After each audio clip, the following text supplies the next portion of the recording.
नमस्कार। आज हम बात करेंगे वेल्थ क्रिएशन को लेकर कि वेल्थ क्रिएट हम कैसे कर पाते हैं। वेल्थ क्रिएट करने के लिए जो दो बेसिक पॉइंट है, अगर आपने समझ लिया तो आप आराम से बहुत ही स्मूथली आप अपने पैसे को बना सकते हैं। आप स्मूथली अपना वेल्थ क्रिएट कर पाएंगे। पहला पॉइंट जो है प्लानिंग, आप प्लान सही से करें। और दूसरा है माइंडसेट। आपकी माइंडसेट ऐसी होनी चाहिए कि जो आपने प्लान किया है उसको सही अंजाम तक पहुंचाना ज़रूरी है। बीच में जो इशू आते रहेंगे उससे आपका माइंडसेट पूरी तरीके से लड़ना आना चाहिए। तो पहला पॉइंट है प्लानिंग। तो हमें प्लान इस तरीके से करनी चाहिए कि हमारा फिजूल खर्ची तो नहीं हो रहा है, हमें कुछ ऐसी चीज़ तो नहीं परचेज़ कर रहे हैं कि हमारे उसको ज़रूरत ही ना हो। हम मॉल चले गए और हमने कुछ ऐसा ख़रीद लिया, हमें क्रेडिट कार्ड से हमें मिल रहा है ऑफ़र, हमने ले लिया। हमें 250 ग्राम चाय पत्ती की ज़रूरत है, हम 1 किलो चाय पत्ती इसलिए ख़रीद रहे हैं क्योंकि उसके साथ साथ एक गिलास फ्री है, एक प्लास्टिक की बाल्टी फ्री है। दोस्तों, कंपनी तो चाहती ही वही है कि आप इस तरीके से लें, तभी तो बाल्टी फ्री दे रही है। तो इसलिए अपनी प्लानिंग सही से करें और सही जगह पे इन्वेस्ट करें। ऐसा ना हो कि आपने वहाँ से सही से प्लान किया लेकिन एग्जीक्यूट यानी पैसे को कहाँ लगाना चाहिए वो आपने लगा दिया बैंक की एफडी में, आरडी में, फिर कहाँ पैसा बनेगा। आपको आना तो इक्विटी में ही पड़ेगा। तो कहने का मतलब कि जितना आप सही से अपने पैसे को मैनेज करेंगे, उतना ही जो सही से प्लानिंग करेंगे, फिजूल खर्चों पर ध्यान देंगे, तो आप आराम से अपना वेल्थ क्रिएट कर पाएंगे। तो ये सबसे बेसिक पॉइंट याद रखें। वॉरेन बफेट का भी कहना है कि अगर आपको किसी चीज़ की ज़रूरत नहीं है और उस चीज़ को अगर आप खरीद रहे हैं तो याद रखिए एक दिन ऐसा आएगा जब आपको जो चीज़ ज़रूरत है वो चीज़ बेचना पड़ जाएगा। तो बड़े ही सिंपल तरीके से अपने आप को प्लान करिए और सही जगह पे जितना पैसा बचाइए और मार्केट में लगाइए, तभी पैसा बनने वाला है। अगर आप पैसा बचाए और बैंक एफडी या घर में रख दिया तो फिर पैसा नहीं बढ़ने वाला है। तो आपको सही जगह से प्लानिंग करनी है और सही जगह पे इन्वेस्ट करना है। विदाउट इक्विटी आपका कोई पैसा नहीं बनने वाला है। ये सबसे पहले तो माइंड में घुसा देना है। ठीक है, पहला चीज़ ये हो गया माइंड सेट। दूसरे पॉइंट पे आते हैं। माइंड सेट हमारा ऐसा होना चाहिए कि अगर एक ऐसा टाइम आए कि पैसा आपका उठा पटक चलता रहे, मार्केट में जो आज की तारीख में चल रहा है जियो पॉलिटिकल इशू आप ही देख रहे हैं। एक तो रसिया का हो गया, एक अभी चल रहा है आपका ईरान के साथ पंगा, हमास का। तो इन सब जियो पॉलिटिकल इशू में सब उलझते जा रहे हैं। तो इसमें ऐसा ना हो कि इस टाइम पे हम भी डर जाएं और अपने पैसे को एग्जिट कर लें, निकाल लें और बैंक में लगा दें। तो एंट्री और एग्ज़िट, मार्केट में एंट्री करना बड़ा इजी है, एग्ज़िट कब करें ये किसी को नहीं पता। और इसीलिए एग्ज़िट करना आना चाहिए हमें कि कब हमें एग्ज़िट करना चाहिए। तो एग्ज़िट हमें उस टाइम पे करना चाहिए जब सब लोग उसमें लगा रहे हों, डर के निकल रहे हों। उस टाइम पे हमें एग्ज़िट नहीं करना है, फिर तो हम भी उन्हीं के साथ हो गए, भेड़ चाल हो गई फिर तो हमें अपने आप को संभाल के काम करना है। माइंड सेट पे एक मैं बताता हूँ आपको। सपोज़ करें 5 साल का बच्चा, हम उसको स्कूल रेगुलर भेजते हैं। अब रेगुलर भेजते हैं, इस बीच में साल में ठंड का मौसम भी आएगा, गर्मी भी आएगी, बारिश भी आएगी, कभी बस लेट भी हो जाएगी, कभी हमें खुद जाना पड़ेगा, कभी उसे लाने के लिए जाना पड़ेगा। ये सब परेशानियां चलती रहेंगी, कभी बच्चे बीमार भी होंगे। तो इन सब परेशानियों से क्या इसका स्कूल छुड़वा दें? नहीं, स्कूल नहीं छुड़वा सकते, उसको कंटिन्यूटी में पढ़ना है।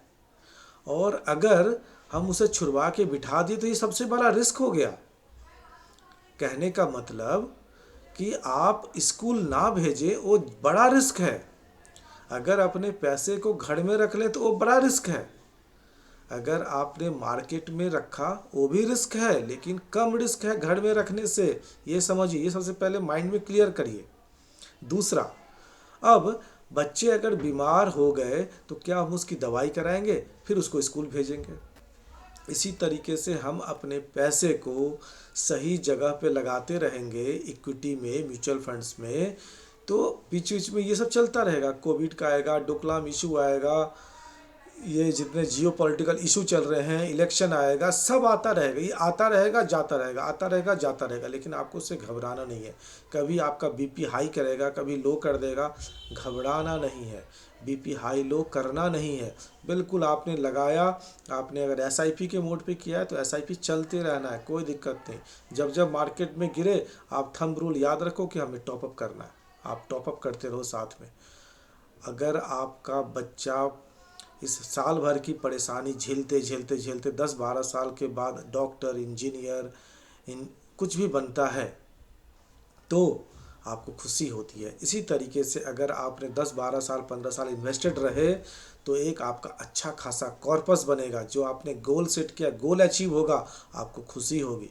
अगर आप बीच में निकल जाते तो आपका कुछ नहीं बनता। तो इसीलिए दोस्तों इन दो चीज़ों को आपको ध्यान रखना है, पहला प्लानिंग और दूसरा माइंडसेट। इन दोनों चीज़ों को अगर आपने सही से कंट्रोल कर लिया, 100% गारंटी देता हूँ आपको वेल्थ क्रिएट करने से कोई नहीं रोक सकता। आप वेल्थ क्रिएट कर लिए, अपने रिटायरमेंट प्लानिंग, अपने बच्चों का हायर एजुकेशन, बच्चों की मैरिज, कुछ भी, अपना वर्ल्ड टूर कीजिए, कुछ भी प्लानिंग करिए, शॉर्ट टर्म कीजिए, लॉन्ग टर्म कीजिए, पूरा एक ही तो लाइफ है ना दोस्तों, एक लाइफ है, इसको आप हर तरीके से एंजॉय करना है। तो अगर आपको सही से एंजॉय करना है तो आप अपनी इन्वेस्टमेंट को भी सही रखिए। आप सही इधर उधर के लोगों के चक्कर में ना फंसिए, आप किसी पॉन्जी स्कीम में ना फंस जाइए जिससे कि आप अपना मेहनत का गाढ़ी कमाई का पैसा वहाँ डुबा आए। तो आप म्यूचुअल फंड के रूट से इन्वेस्ट कीजिए, सेबी से बिल्कुल प्रूफ होता है, किसी तरीके की दिक्कत नहीं होती। सही फंड में इन्वेस्ट करिए। आप ये देखिए कि आपको कितने टाइम के लिए इन्वेस्ट करना है, आपका गोल क्या है, गोल आपका सेट होना ज़रूरी है। अगर आपका गोल सेट नहीं होगा कि मुझे करना क्या है, मुझे कितने दिन में पैसे चाहिए, फिर आप कहीं नहीं। आप देखते हैं फुटबॉल खिलाड़ी क्या करते हैं, वो खेलते रहते हैं, खेलते, अगर गोल कीपर ही ना हो, गोल का गोल कीपिंग ही ना हो, वहाँ पे गोल ही ना हो, गोल दागना कहाँ है, फिर वो कहाँ बॉल लेके घूमता रहेगा मैदान के अंदर। इसी तरीके से आपको भी एक गोल सेट करना है, मुझे हायर एजुकेशन के लिए करना है, मुझे अपने रिटायरमेंट के लिए करना है, मुझे ये टूर के लिए पैकेज का अरेंजमेंट करना है। किसी भी तरीके से जो आपका पसंद हो उस हिसाब से आप अरेंजमेंट करिए, आप खुद से अपना सेट करिए, अपने एडवाइज़र, फाइनेंशियल एडवाइज़र से आप बात करिए, वो आपको काफ़ी मदद करेंगे। दोस्तों यकीन मानिए फाइनेंशियल एडवाइज़र आपके लिए ही काम करता है, भले ही उसको 2 पैसे मिलते हैं। देखिए बिना इंटरेस्ट के कुछ भी नहीं होता, कोई भी आपको कुछ भी बताए, कितने भी बड़े बड़े से बड़े ऐड आता है तो इसका मतलब क्या, वो फ्री में करते हैं क्या? नहीं करते दोस्तों। लेकिन अगर आप किसी के साथ एसोसिएट रहेंगे तो 100% आप ये रखिए कि आपका पैसा 100% उसकी भी रिस्पॉन्सिबिलिटी होती है कि वो भी आपका पैसा ग्रो करवाए, सही जगह पे इन्वेस्ट करवाए। तो इसीलिए सही सही ढंग से आप इन्वेस्ट करिए और ये 2 चीज़ को आप एकदम थंब रूल अपनाइए, माइंडसेट और प्लानिंग, ये ज़रूर अपनाइए तो 100% आपका वेल्थ क्रिएट होना ही होना है। धन्यवाद दोस्तों। अगर आपको अच्छा लगे तो आप लाइक करें, शेयर करें, सब्सक्राइब करें, कमेंट करें, कोई क्वेश्चन है तो ज़रूर आप इसमें डालें और अगली वीडियो में हम ज़रूर आपसे मिलते हैं। धन्यवाद दोस्तों।